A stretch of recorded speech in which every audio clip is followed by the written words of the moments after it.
I guess it's time for another video.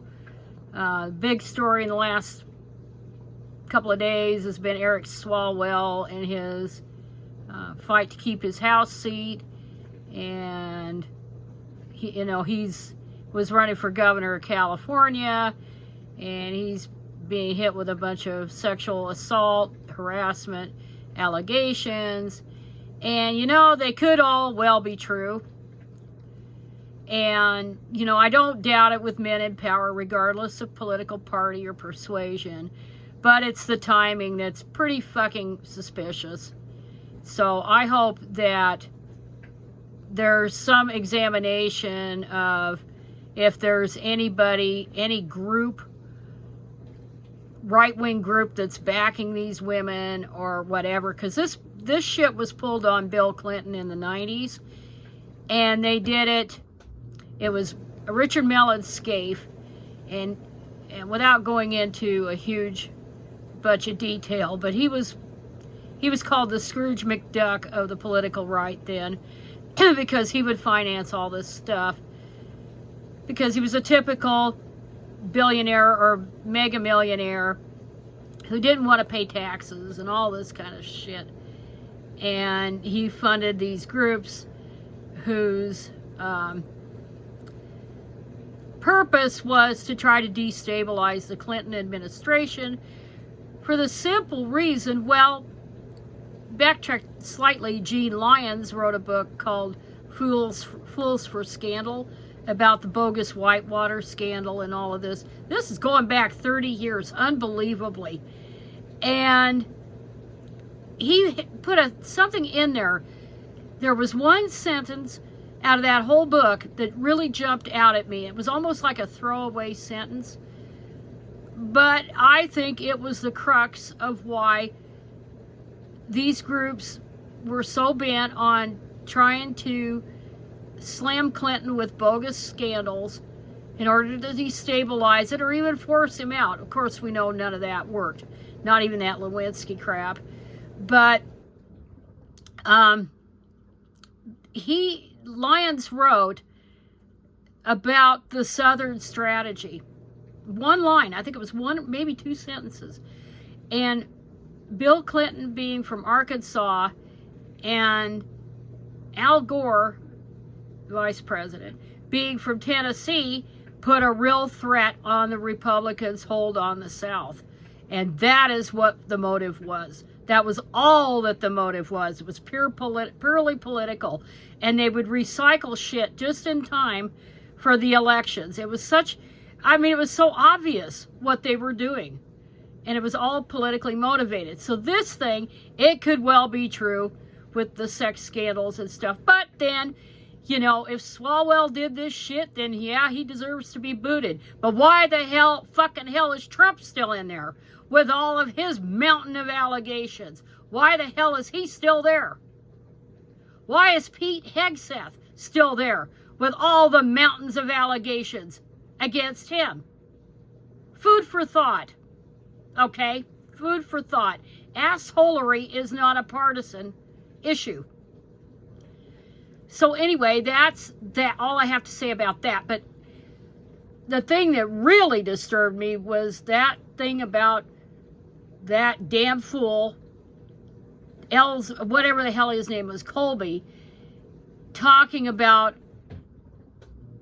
with the some Vatican representative back in January about the Pope.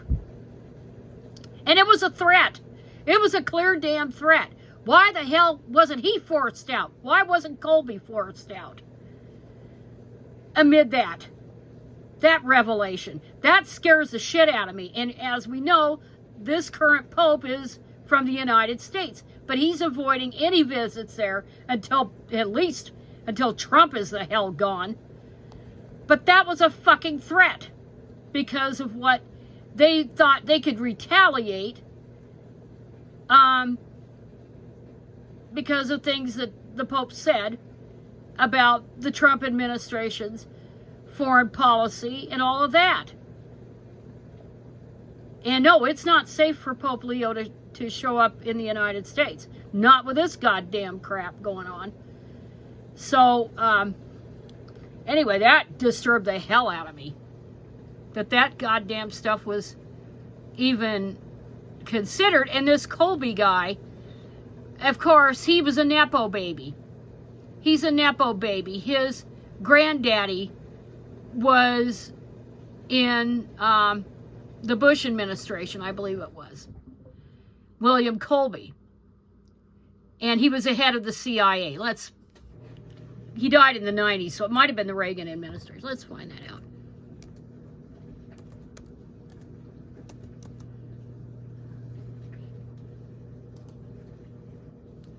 Yeah, he died in 96. No, actually, he was not. That's a falsehood. He was in there during the Nixon Ford. So that's where he was. They're also, everything gets run together. You know, you hear one, you see one Republican, you've seen them all. If you've seen one Republican president, you've pretty much seen them all. But no, this was during Nixon and Ford. Okay, so anyway, this grandson is whatever the hell. He got his job through connections, but he thought he could throw his damn weight around about this shit. I'm telling you, it's scary as hell. But anyway, something jumped out at me again, and some idiot on Friday, he's a doctor, he's an MD, and he came on there wringing his hands about the dropping birth rate, especially among teens. Like, that's a problem. Like, that's a stinking problem. And this Mark Siegel knows better than to peddle this horse shit. He knows better because he was born in 1956, so he was born a year after I was. And his wife is a physician like he is, but he teaches at NYU, their medical center, I guess, their medical school. And then he writes all these opinion pieces and makes an ass out of himself on national television. But presumably he and his wife did not marry in their teens and have kids in their teens. I think that's a safe assumption. But he's got 3 kids. I had to look that up.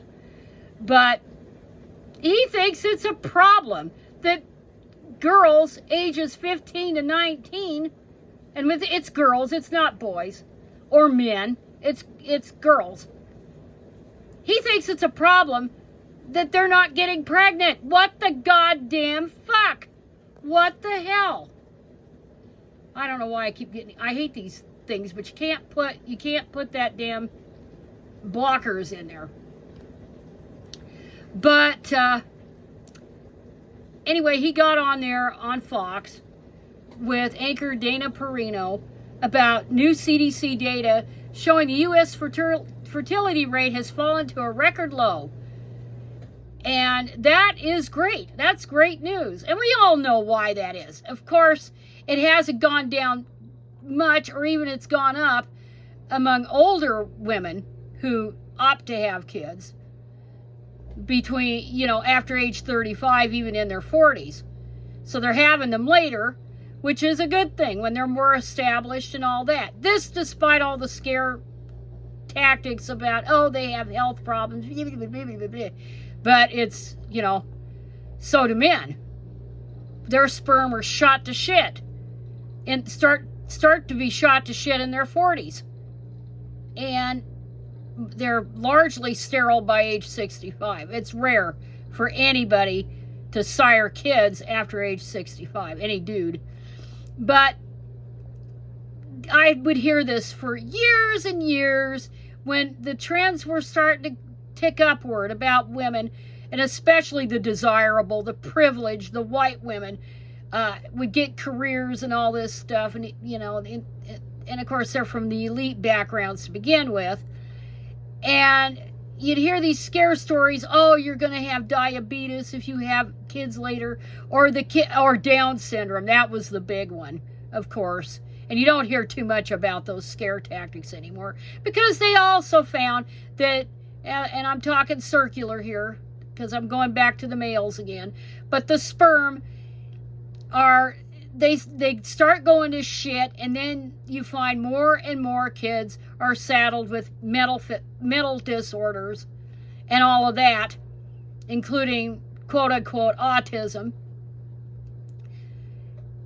So they were trying to scare women into having babies young, and it didn't work, and it's still not working.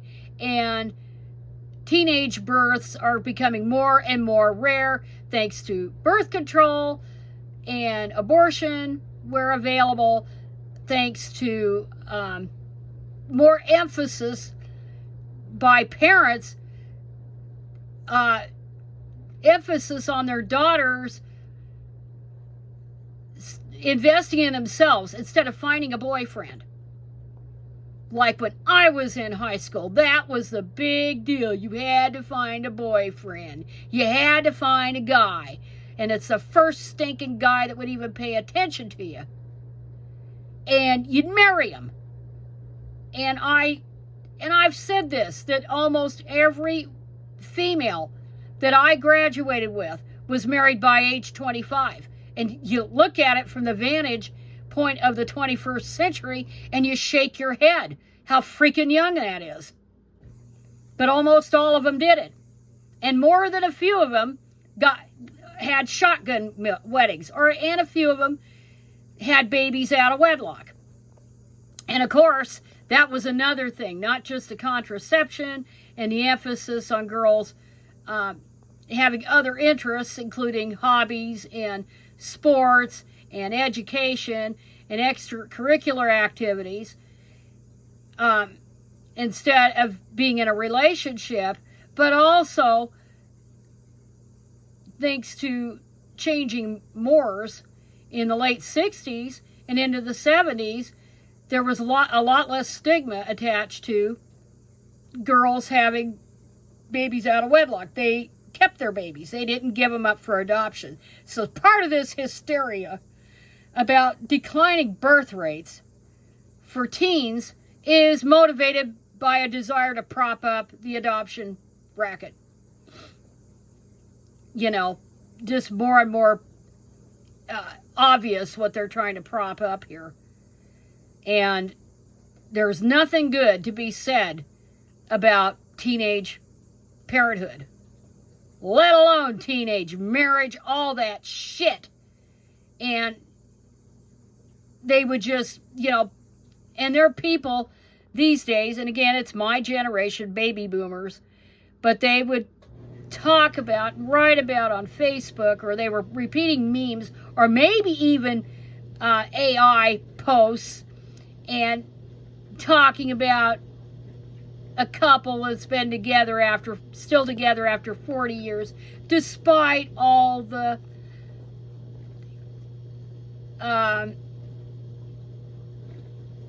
people saying, including their parents, saying they were too young, and all of this, and they're still together, and we should pat them on the head, because by God, they stayed together. They got married young, they made a commitment for life, blah, blah, blah, blah, blah.